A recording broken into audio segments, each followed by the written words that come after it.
从这镇员往南，沿榆林路只有2分钟，随手只有2日远。第二个值得去的地方，狮子林。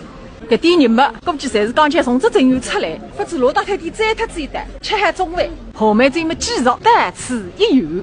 狮子林里向有全中国最大的高山群，每个山洞侪搭一个福建公事员馆。能否看懂，决定于你阿与异想天开的本事。狮子林是苏州唯一一个乾隆皇帝6次下江南、6次进去白相的高地园林，而且是6次白相违法杀人，有权有势有动地，谁还跟自家相斗的日脚。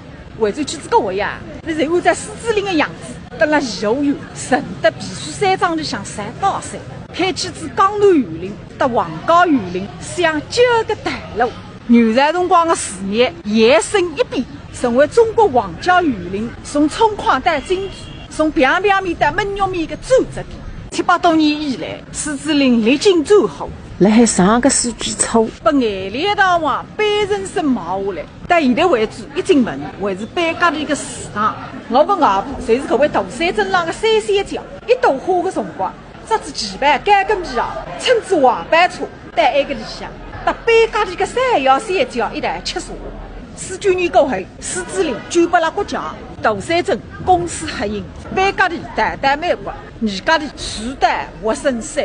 你外婆从白富美变成功，穷得了侬屋里向个楼板也毛脱个干瘪烂塌塌。狮子林单沟一排里起个饭店，欣赏就靠现在。妻子高位辣海离开狮子林之前，头皮发烧，随是蓝板的再改服务宗旨。从狮子林出来，这段路口头侪是八塔东路。如果你到一吃点心，再往西走，一转弯侪是阿字商店。搿里向个商店门头还有点我小辰光的味道。搭里边烧个新正园、西洋商店，甚至还往垃圾桶里一倒头